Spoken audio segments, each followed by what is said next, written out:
네, 하나님 말씀 우리 같이 함께 봅니다. 요한복음 11장 17절에서 26절까지 말씀입니다.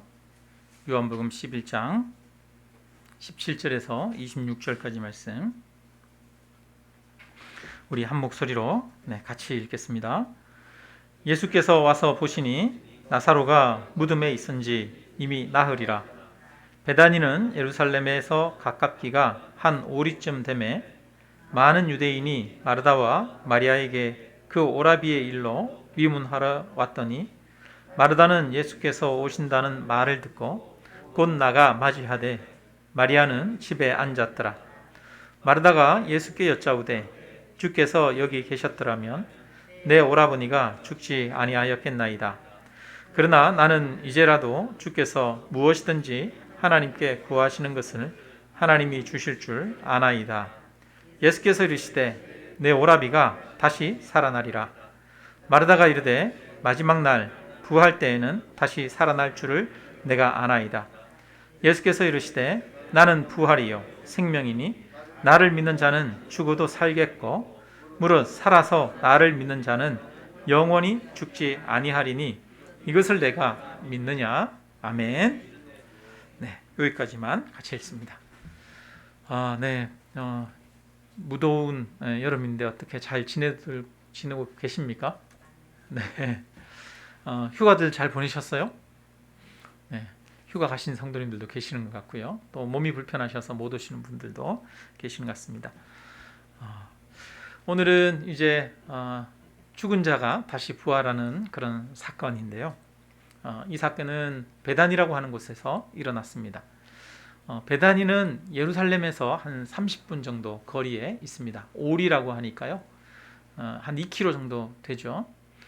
우리 교회에서 저기 향남 이지구 중심상가까지 아마 2km가 좀 넘겠죠. 그 정도 되는 그런 거리라고 볼 수 있습니다. 예루살렘에서 이 나사로의 집까지는 한 2.5km에서 2.8km 정도 돼 보이는데요. 거기에 나사로라고 하는 사람이 살고 있었고 또 그 동생 마르다, 마리아가 살고 있었습니다.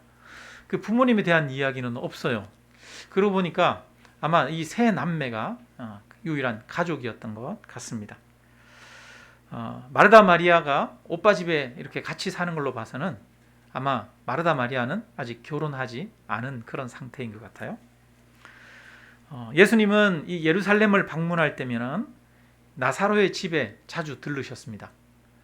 예루살렘에서 말씀을 전하시고 이제 베다니로 와서 거기서 밤에 주무시고 그렇게 하셨어요. 그때 주로 찾아간 집이 아마 이 나사로의 집이었던 것 같습니다.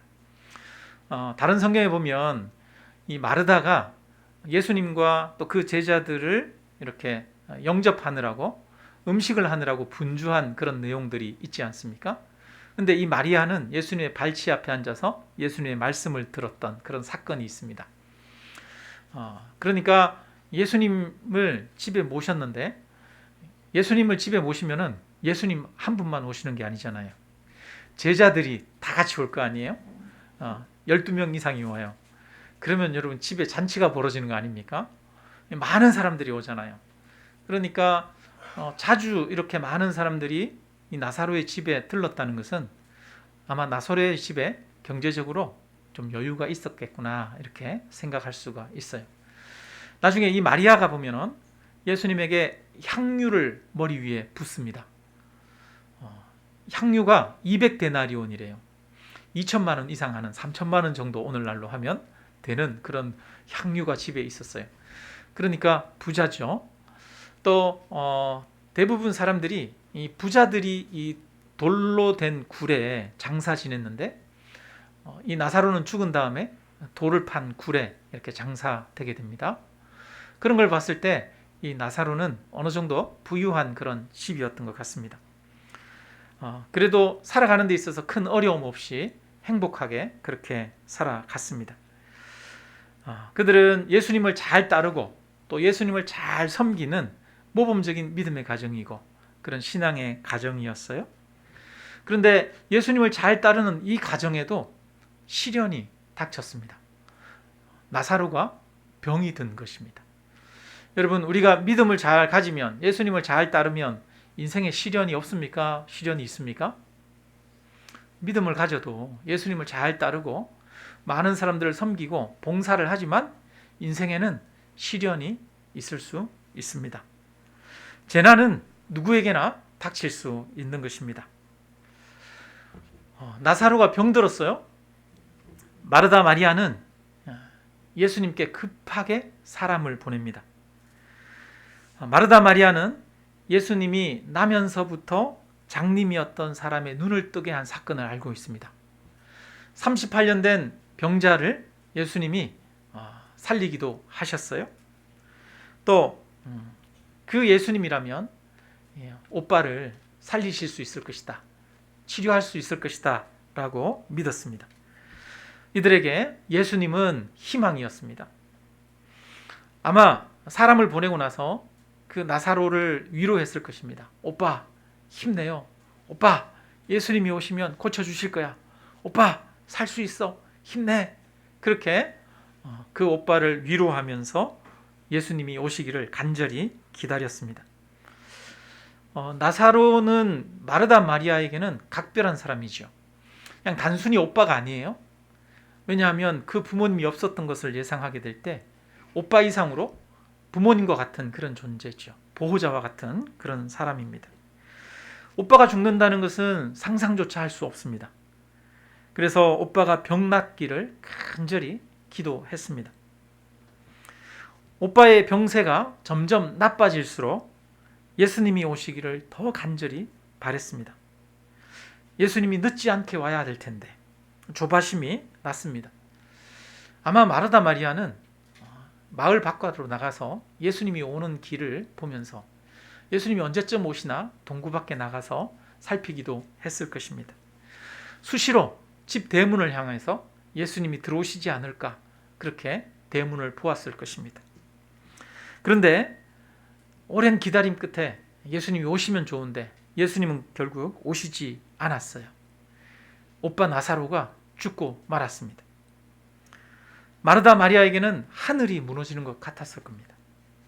비통한 마음에 가슴이 찢어졌습니다. 제 시간에 오지 않는 예수님에 대해서 야속한 마음마저 들었습니다. 그럼에도 불구하고 한편으로 일말의 희망을 마음속에 가졌을 것입니다. 왜냐하면 예수님이 나인성에서 과부의 아들을 살렸다는 것을 들어서 알고 있었습니다. 회당장 야이로의 딸을 죽었는데 그 딸을 살리신 얘기도 들었습니다. 그래서 지금 막 오빠가 죽었지만 예수님이 지금이라도 오신다면 오빠를 다시 살릴 수 있을 거야. 끝까지 희망의 끈을 놓지 않았을 것입니다. 예수님이 오시기를 바라는 그 기대가 더 간절해졌습니다. 그런데 예수님은 그런 기대마저 저버리셨습니다. 끝끝내 오시지 않았어요. 오빠의 시신을 장사해야 될 때가 되었습니다. 이 당시에 이스라엘에서는 죽은 사람의 시신을 당일에 장사했습니다. 해가 지기 전에 당일에 장사했어요. 우리가 예수님이 십자가에 못 박히셨을 때 십자가에 못 박히신 그 시신을 그날 그대로 두지 않잖아요. 시신을 내려서 당일날 장사하는 것을 볼 수 있죠. 그처럼 죽은 사람의 시신을 당일날 장사합니다. 그리고 돌로 된 굴에 시신을 넣고 큰 돌로 입구를 막았습니다. 이때까지도 예수님은 오지 않았어요. 이제는 다 끝난 것처럼 보였습니다. 예수님은 아예 안 오시려나 보다. 예수님은 우리를 잊으셨나 보다. 예수님에게 우리는 별로 중요하지 않은가 보다. 서운한 마음이 생겼습니다. 오빠의 시신을 무덤에 넣은 지 나흘이 지났어요. 여러분 혹시 누군가 가까운 사람이 돌아가시고 나서 그냥 상온에 요즘은 장례식장에 가면 다 이 냉장실에 다 넣잖아요. 시신을 보관하잖아요. 그래서 썩지 않게 그렇게 보관합니다. 그런데 옛날에 그런 장례식장이 없을 때 우리 집에서 장례식 지내고 그럴 때는 여름에 여러분 장례식 지내면 냄새가 말을 못합니다. 시신을 옛날에는 방 안에다가 이렇게 모셨잖아요. 냄새가 얼마나 독한지 몰라요. 3일 정도 돼서 이제 장사 지낼 때 되면 그 시신에서 물이 떨어집니다. 그래가지고 이 배로 이렇게 감쌌지만 그 배가 다 젖어버리죠. 3일 정도만 지나도 우리나라에서 시신이 부패하기 시작해서 물이 나오죠. 냄새 정말 힘들어요, 맡기가. 근데 이 중동 지방도 무더운 지역이죠. 그러니까 시신이 일찍 부패합니다. 이 당시에 랍비 문헌에 보면 그런 내용이 있다고 해요. 사람이 죽고 나면 그 혼이 언제쯤 떠날까, 이런 거에 대한 그런 얘기들도 랍비 문헌에 있었다고 합니다. 여러분, 사람이 죽으면 혼이 언제 떠나는 언제 완전히 이 세상에서 떠나갈 것 같아요? 여러분, 불교나 이런 데 각 종교마다 그 이해하는 게 다르죠. 그 불교는 49제를 지내잖아요. 49제. 불교는 그 혼이 그 다음 생이 결정되는 게 언제냐? 49일째 결정이 된대요. 그런데 그 혼이 여러 떠돌면서 여러 이렇게 선택이 있는데, 그 선택에서 자기 미혹에 넘어져서 잘못된 선택을 할 수 있는데, 불경을 이렇게 읽어주면 그걸 듣고 바른 길을 찾아간다고 그렇게 이야기합니다. 그런데 여러분, 그게 말이 돼요, 안 돼요? 말이 안 돼요. 왜 안 되는지 아세요? 여러분, 불경 들으면 무슨 말인지 알아들어요, 못 알아들어요? 못 알아듣잖아요. 마하바냐바람이다 하는데 못 알아듣잖아요. 못 알아듣는데 그 죽은 영혼이 어떻게 그 얘기를 알아듣고 바른 길을 찾아갑니까? 그러면 죽은 영혼은 모든 언어를 소통하게 된다면 모든 지식을 가진다는 얘기인데, 굳이 불경을 들을 필요가 뭐가 있겠어요, 그죠? 근데 이제 이 당시에 유대교 중에도 랍비들 문헌에 보면 사람이 죽은 다음에 3일 동안은 그 영혼이 그 곁에 있다가 떠난다, 이런 기록들이 있었다고 해요. 그래서 사람들 중에는 그 영혼이 바로 떠나지 않는다라는 그런 생각들을 가지고 있는 사람들이 있었던 것 같습니다. 그래서 한 3일 정도는 한편으로는 다시 소생할 것에 대한 희망을 가지기도 했던 것이죠. 우리나라도 3일장 지냈잖아요, 옛날에. 우리나라도 최소한 3일장을 지내는 이유가 뭡니까?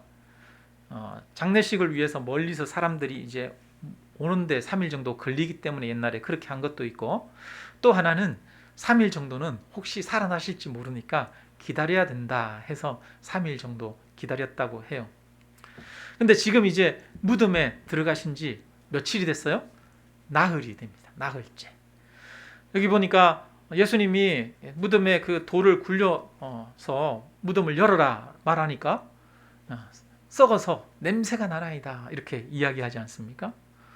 그러니까 이제는 다시 소생할 거라고 하는, 혹시라도 완전히 죽은 상태가 아니었다면 다시 살아나실 가능성이라도 혹시 있을 거라고 하는 어떤 일말의 희망조차 없는 상황, 그 상황이 무덤에 들어간 지 나흘째라고 하는 거예요. 예수님은 무덤에 들어간 지 나흘 만에, 나흘이 지난 이후에야 오셨습니다. 마르다 마리아가 모든 기대를 철저하게 포기한 이후에야 찾아오셨어요. 마르다 마리아가 희망을 품었다가 좌절하고, 여러분 그렇잖아요. 우리가 기대를 가졌다가 무너지고, 기대를 가졌다가 무너지고, 가족들 중에 큰 병에 들거나 환자가 생기면 괜찮을 거야, 회복될 거야, 기대했다가 무너지고, 그런 기대가 무너지고, 이런 과정들을 참 많이 겪어요. 좌절과 절망의 순간들을 계속 지속적으로 겪게 되어지죠. 이들도 희망을 가졌다가 좌절하고, 희망을 가졌다가 좌절하고, 그 순간들을 계속 겪었습니다. 그래서 더 이상 최종적으로 아무런 인간적인 희망을 품을 수 없는 상황까지 내몰렸던 것이지요. 그때서야 예수님은 찾아오셨습니다. 예수님은 늦어도 너무 늦게 오셨어요. 그런데 왜 예수님은 이렇게 늦게 오신 것입니까? 예수님이 다른 일 때문에 너무 멀리 계셔서 늦으신 것입니까? 아니면 예수님이 일부러 늦으신 것입니까? 우리 11장 6절을 우리 같이 한번 읽어보겠습니다. 11장 6절 같이 읽습니다.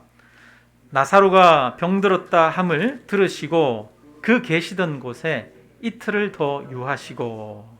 네. 예수님은 나사로가 병들었다는 것을 듣고도 이틀이나 더 계셨습니다. 바로 오셨다면 어쩌면 혹시 나사로가 죽기 전에 오실 수 있었을지도 모릅니다.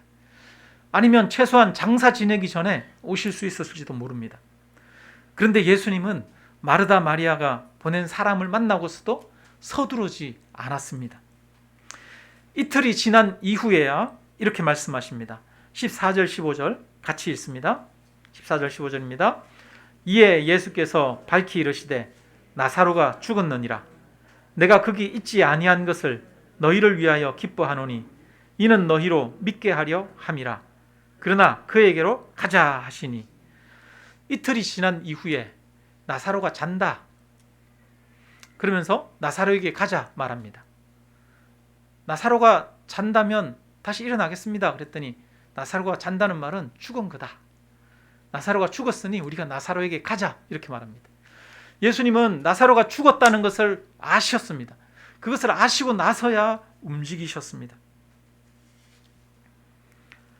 예수님이 오시기를 기다리던 마르다 마리아는 애간장이 녹고 기다리다 지쳐서 슬퍼하고 있습니다. 오빠가 죽어서 가슴이 찢어집니다.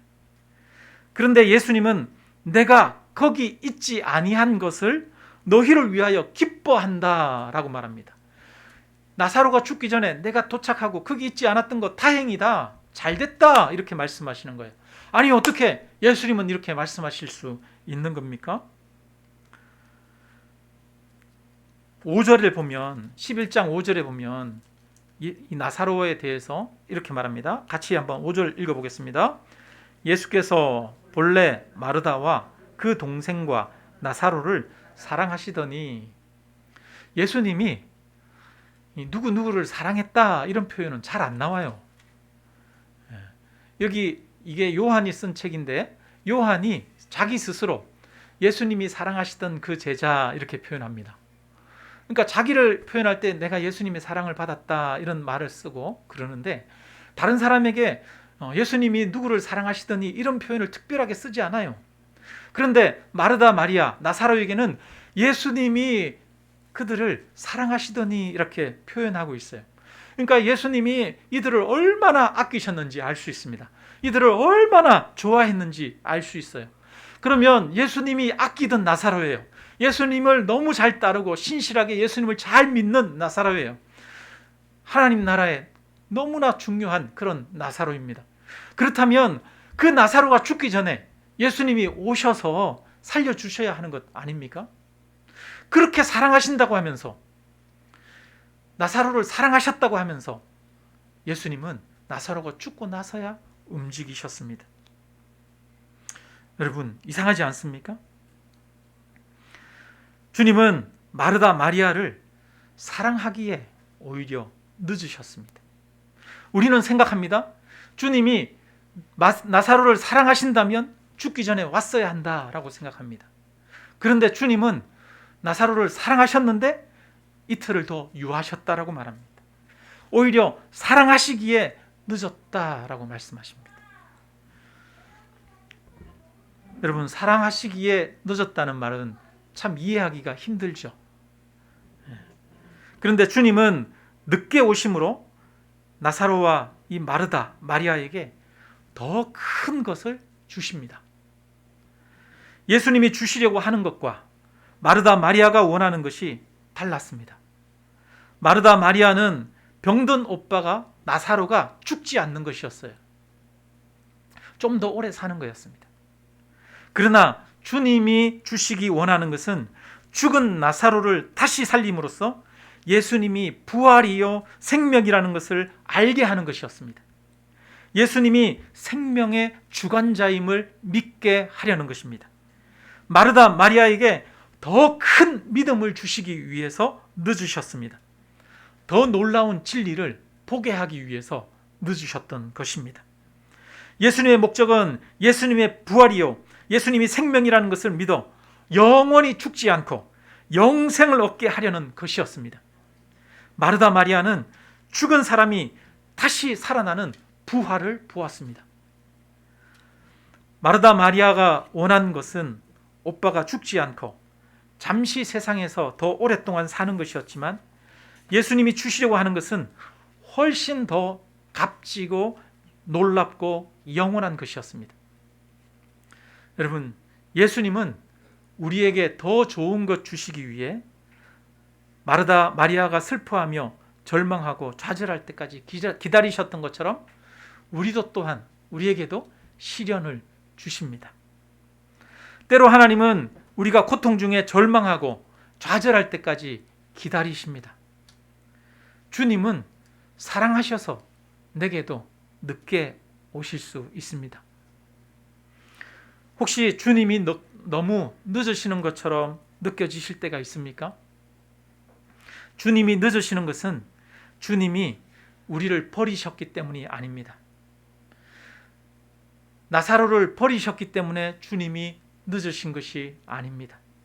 그것처럼 우리의 기도 응답이 이루어지지 않는 것은 주님이 우리를 듣지 않으시고 우리를 버리셨기 때문이 아닙니다. 오히려 주님이 오래 기다리는 것은 우리를 사랑하시기 때문입니다. 주님은 우리를 사랑하셔서 오히려 늦으십니다. 주님은 우리를 사랑하셔서 더 오래 시련을 허락하시고 기다리십니다. 더 큰 믿음을 주시기 위해서 늦으십니다. 우리가 살아가면서 겪는 시련과 좌절은 하나님이 우리에게 영적인 복을 주시는 방법입니다. 하나님은 우리를 사랑하시기에 시련을 허락하시고 우리를 사랑하시기에 늦게 응답하시기도 합니다. 하나님은 시련을 통해 우리의 믿음을 단련하십니다. 시련을 통해 더 큰 믿음을 가지게 하십니다. 시련과 좌절을 통해 전적으로 하나님의 능력을 믿는 믿음을 준비시키십니다. 예수님은 늦게 오셨어요. 그리고 마르다 마리아에게 말합니다. 나는 부활이요 생명이니 나를 믿는 자는 죽어도 살겠고 무릇 살아서 나를 믿는 자는 영원히 죽지 아니하리니 이것을 내가 믿느냐 물으십니다. 썩어서 냄새가 나는 그 나사로를 다시 살리실 것을 믿으라고 요구하십니다. 단순히 병든 자를 살리는 것이 아니라 이제 몸이 썩어서 살아날 가능성이 전혀 없는 그 몸이 다시 살아날 것을 믿으라고 요구하십니다. 더 큰 믿음을 요구하십니다. 이것은 마르다 마리아가 지금까지 듣고 보았던 것과는 전혀 다른 것입니다. 지금까지는 예수님이 병자를 살렸다는 얘기는 들었습니다. 금방 죽었던 사람을 다시 살렸다는 얘기도 들었습니다. 그러나 죽어서 그 몸이 썩은 자를 다시 살렸다는 얘기는 전혀 들을 수 없었습니다. 그런데 한 번도 본 적도 없고 들은 적도 없는 그것을 주님은 믿으라고 하십니다. 예수님은 늦게 오셔서 마르다 마리아에게 더 큰 믿음을 요구하십니다. 하나님이 우리에게 시련을 주시는 이유는 우리에게 더 큰 믿음을 요구하시기 위한 것입니다. 기도의 응답이 늦어지는 이유는 전적인 믿음을 요구하시는 것입니다. 내 힘과 내 능력, 내가 이해하고 경험했던 것 안에 머무르는 믿음이 아니라 내가 경험하지 않은 것까지도 믿음으로 바라보라고 요구하시는 것입니다. 그래서 시련은 우리의 믿음을 연단합니다. 시련은 우리의 믿음을 시험합니다. 내 지혜와 내 경험을 믿고 의지할 것인가, 아니면 전적인 하나님의 능력만을 의지하고 믿을 것인가의 갈림길에 서게 합니다. 그래서 긴 시련을 통해 전적인 하나님의 능력만을 의지하도록 만드시는 것입니다. 우리는 내 힘과 지혜로 안 되는 것을 경험할 때, 시련과 좌절을 경험할 때 하나님의 능력만을 참으로 의지하는 법을 진정으로 배우게 됩니다. 시련을 통해서만 참 믿음을 가질 수 있게 됩니다. 예수님이 베다니에 도착하셨을 때 마르다에게 말합니다. 내 오라비가 다시 살아나리라. 그러자 마르다가 대답해요. 그 말을 나중에 부활 때, 마지막 부활 때에는 살아날 것이다 라는 의미로 그렇게 이해합니다. 그래서 부활 때에는 내가 다시 살아날 줄 믿습니다 이렇게 대답을 하죠. 그러자 주님께서 말씀하십니다. 나는 부활이요 생명이니 나를 믿는 자는 죽어도 살겠고 무릇 살아서 나를 믿는 자는 영원히 죽지 아니하리니 이것을 내가 믿느냐 묻습니다. 그리고 주님이 또 말씀하십니다. 이것을 믿는다면 돌을 옮겨 놓으라. 주여, 죽은 지가 나흘이 되었음에 벌써 냄새가 나나이다. 벌써 부패가 시작됐습니다. 벌써 썩었습니다. 예수께서 이르시되 내 말이 내가 믿으면 하나님의 영광을 보리라 하지 않았느냐? 예수님은 썩어서 냄새나는 나사로의 시신이 살아날 것을 믿고 돌을 옮겨 놓으라고 요구하십니다. 마르다 마리아에게 더 큰 믿음을 요구하십니다. 우리는 이 예수님의 말씀을 듣고 돌을 옮겨 놓아야 합니다. 주님이 일하시도록 돌을 옮겨 놓아야 합니다. 내 이성적인 판단과 내 경험을 넘어서는 하나님의 요구에 우리는 믿음으로 응답하며 나아가야 합니다. 여러분, 내가 옮겨 놓아야 할 돌은 무엇입니까? 주님이 역사하시도록 내가 옮겨 놓아야 할 돌이 있을 것입니다. 믿음으로 반응해야 할 나의 돌이 무엇인지 주님 앞에 묻고 돌을 옮겨 놓으라 명령하시는 그 명령에 순종하기를 주님의 이름으로 축원합니다. 우리가 그 믿음을 가지고 돌을 옮겨 놓을 때 주님이 썩어서 냄새나는 그 시체가 다시 생명을 얻고 살아나게 하셨습니다. 우리가 돌을 옮겨 놓을 때 주님이 일하십니다. 제가 그 교회 우리 처음에 개척할 때요. 원래는 1월 달에 개척을 결정을 하고 1년 동안 이제 개척을 준비해서 개척하기로 했거든요. 그래서 1월 달에 개척을 준비하기로 하고 2017년 1월 달부터 계속 어디에 개척해야 될지 공간과 장소를 찾기 시작했어요. 안 가본 데가 없어요. 이 화성 인근에 병점, 동탄, 그다음에 남양, 그다음에 향남, 향남도 여기서부터 바란 곳곳에 다 돌아다녔어요. 향남 1지구, 2지구, 상신리, 바란 이런 데 다 돌아다니고, 그다음에 수원도 돌아다니고요. 그다음에 호매실 쪽에도 가고, 오산, 평택 지역까지도 그렇게 곳곳을 다 알아봤어요. 그런데 그 적절한 장소를 찾기가 정말 어려웠어요. 그때는 이 개척할 때 몇 명이 동참하실지도 모르고 비용이 어느 정도가 될지도 모르는 그런 상황이었어요. 공간을 찾아보고 다니면 다닐수록 이렇게 오늘 저기 갔다 오면 오늘 또 좌절하고, 다음에 저기 갔다 오면 또 그 다음에 또 좌절하고, 시간이 지나면 지날수록 좌절이 깊어져요. 아이고 이거 어떻게 하지? 아이고 어떻게 하지? 그래요. 그래서 마지막으로 최종적으로는 안 되면 그냥 집에서라도 해야지, 그렇게 이제 결정한 상태였고, 그러다가 수원의 탑동이라고 하는 곳, 그래도 가장 탑동이 좀 많이 낙후된 지역이에요. 그래도 가장 만만한 데가, 그러면 저기 가야겠다, 가장 낙후된 지역이니까 저기 가야지. 그리고 그 길을 가려고 생각하고 있었는데 여러 가지 일들이 풀어지지 않는 거예요. 이번 주 주일까지, 예를 들어서 이번 주 주일까지 교회에다가 어디에서 개척을 할지 보고를 해야 되는데 그 주 수요일까지도 어디로 개척할지 장소가 결정이 되지 않은 상태였어요. 정말 그 공간이 결정되지 않고, 그러니까 한편으로 마음 가운데 낙담과 좌절이 깊었죠. 그러다가 수요일 날 제 마음에 그런 생각이 들었어요. 하나님, 제가 어디로 갈지 어떻게 할지 모르겠습니다.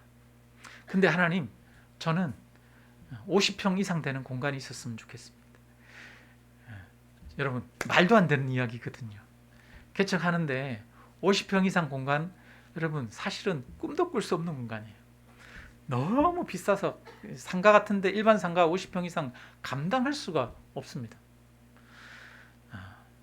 그래서 그전에는 안 하던 행동을 그날 하기 시작했어요. 하나님, 저는 무조건 50평 이상 공간이 있으면 좋겠습니다. 하나님, 제가 다시 한번 제가 알아보겠습니다. 그리고 인터넷을 쫙 뒤져가지고 무조건 50평 이상 되는 공간을 리스트를 뽑았어요. 그래서 비용이 어떻게 되든지 상관없이 무조건 전화하기 시작한 거예요. 그런데 첫 번째 전화를 딱 했는데 지금 이 공간을 만난 거예요. 지금 이 공간이 정말 우리가 가진 것으로 다 개척할 수 있는 그 정도의 정말 그런 최적의 장소로 하나님이 주셨어요. 돌을 옮겨 놓았던 것이죠. 절망과 좌절 가운데 안 된다, 안 된다. 저는 꿈도 꾸지 않던 것을 꿈꾸었어요. 50평 이상 공간이 되면 좋겠다. 그래서 큰 평수를 찾고 무조건 전화를 했어요. 무조건 전화를 했는데 너무도 좋은 장소를 하나님이 열어주셔서 이곳에서 개척하게 되었습니다. 때로는 우리가 좌절하고 절망해서 더 이상은 안 된다라고 그렇게 생각할 때가 있습니다. 그럴 때 주님은 우리에게 말씀하십니다. 돌을 옮겨 놓으라 말씀하십니다. 우리의 한계와 우리 스스로 생각하고 있는 경험과 우리의 이해를 내려놓고 주님의 말씀에 순종할 것을 요구하십니다. 주님의 그 부름 앞에 순종하는 저와 여러분이 되시기를 주님의 이름으로 축원합니다. 주님을 믿고 돌을 옮겨 놓을 수 있는 그 믿음을 가지고 주님 앞에 순종하며 나아가시기를 바랍니다. 예수님은 부활이요 생명이신 것을 몸소 보여주셨습니다. 그래서 돌을 옮겨 놓았을 때 예수님이 말씀하십니다. 나사로야 나오라. 그러자 죽은 나사로가 배로 동인 채 다시 살아서 나왔습니다. 썩은 나사로를 다시 살리셨습니다. 나사로의 몸은 썩어서 물이 떨어지고 썩어서 악취가 나는 상태입니다. 금방 죽었다가 몸이 그대로 유지된 상태가 아닙니다. 완전히 죽었을 뿐 아니라 부패했습니다. 그런 시체를 향해서 주님이 명령하십니다. 나사로야 나오라. 그러자 썩어가던 시체가 냄새가 사라지고 흐르던 물이 사라지고 다시 산 사람이 되었습니다. 만일 주님이 뼈다귀만 남아있는 다른 시체를 향해서 다시 살아나라 말씀하셨다면 그 뼈다귀만 남은 시체마저도 새롭게 생명을 얻고 다시 살아났을 것입니다. 예수님은 부활이요 예수님은 생명이 되십니다. 예수님은 생명을 주시는 전능하신 하나님이신 것을 보여주셨습니다. 예수님은 마지막 날에 또한 우리들을 다시 살리실 것입니다. 예수님을 믿는 우리들은 모두 생명의 부활에 동참할 것입니다. 나사로에게 나사로야 나오라 명령하셨던 것처럼 우리를 향해서도 우리의 이름을 부르며 나오라 명령하실 줄로 믿습니다. 그럴 때 우리는 다시 죽었다가 부활하게 될 것입니다. 죽음은 인생의 가장 근본적인 문제입니다. 인간은 죽음에 대한 두려움을 가지고 있습니다. 우리는 죽음으로 인해 사랑하는 사람들과 이별을 경험하고 인생의 큰 고통을 겪습니다. 그러나 이 죽음의 문제를 해결한 사람은 아무도 없습니다. 예수님만이 죽음을 극복하셨습니다. 죽은 자를 다시 살리셨을 뿐 아니라 예수님이 친히 죽으셨다가 부활하셨습니다. 예수님만이 죽음 이후에 다시 사는 생명이 있음을 실제로 우리에게 보여주셨습니다. 예수님은 죽음 이후의 부활, 죽음 이후의 또 다른 삶의 실제를 보여주신 분이십니다. 예수님만이 부활이요 생명이심을 우리에게 보여주셨습니다. 세상의 어느 종교도 죽음의 문제를 해결한 종교는 없습니다. 그러나 세상의 모든 종교가 죽음 이후에 또 다른 삶을 이야기하고 싶어 합니다. 그러나 그것을 실제로 증거로 보여준 종교는 아무것도 없습니다. 오직 예수님만이 죽음 이후에 또 다른 삶이 있다는 것을 실제로 보여주셨습니다. 불교의 유명한 이야기가 있죠. 아들을 잃은 어머니가 석가모니를 찾아옵니다. 그래서 아들을 제발 살려달라 그렇게 부탁합니다. 그러자 석가모니가 어느 집이든 집에 들어가서 그 집에 한 사람도 죽은 적이 없는, 죽음을 보지 않은 집이 있으면 그 집에 가서 겨자씨를 가져와라. 그러면 내가 네 아들을 살려주마. 이렇게 이야기합니다. 그러자 이 여인은 온 마을을 다니고 이웃 마을을 다 찾아다니면서 죽음을 보지 않은 마을을 찾아다닙니다. 그런데 한 집도 죽음을 보지 않은 집은 없었어요. 그때서야 그녀는 깨닫습니다. 인간에게 있어서 죽음이란 누구에게나 찾아오는 것이다. 그것을 깨닫고 석가모니의 가르침을 받아들였습니다. 불교는 죽음을 이기고 극복하는 길이 있음을 말하지 않습니다. 죽음은 어쩔 수 없는 것이니 받아들이라고 말합니다. 불교는 죽는다는 것 외에 아무것도 증명하거나 보여주지 않습니다. 그러나 예수님은 생명을 보여주시는 분이십니다. 죽음 이후에 또 다른 삶, 영원한 생명이 있음을 우리에게 직접 보여주시는 분이십니다. 나사로가 다시 살아나고 예수님이 부활하셨던 것처럼 우리에게도 영원히 다시 사는 삶이 있을 줄로 믿습니다. 말씀을 마칩니다. 여러분, 예수님이 늦으신 것은 이 마르다 마리아를 사랑하셨기 때문입니다. 더 큰 믿음을 주시기 위한 것입니다. 우리에게 시련이 있는 것은 하나님이 우리를 버리셨기 때문이 아닙니다. 하나님이 우리로 하여금 더 큰 믿음을 가지도록 하기 위해서 하나님은 우리에게 시련을 허락하십니다. 그 하나님 앞에 더 큰 믿음으로 응답하시는 저와 여러분이 되시기를 바랍니다. 주님은 돌을 옮겨 놓으라 말씀하십니다. 나의 한계, 나의 경험, 나의 이성을 내려놓고 주님 앞에 돌을 옮겨 놓으시고 주님의 말씀에 반응하는 저와 여러분이 되시기를 주님의 이름으로 축원합니다. 내가 옮겨 놓아야 할 돌이 무엇인지, 내가 믿음으로 반응해야 할 돌이 무엇인지를 찾으시기 바랍니다. 예수님만이 우리의 생명이 되고 우리의 부활이 되십니다. 예수님만이 죄와 죽음의 문제를 해결하시는 분이십니다. 예수님을 믿는 자에게는 영생과 부활이 있음을 믿으시기를 주님의 이름으로 축원합니다. 우리 다 같이 함께 찬양 드리고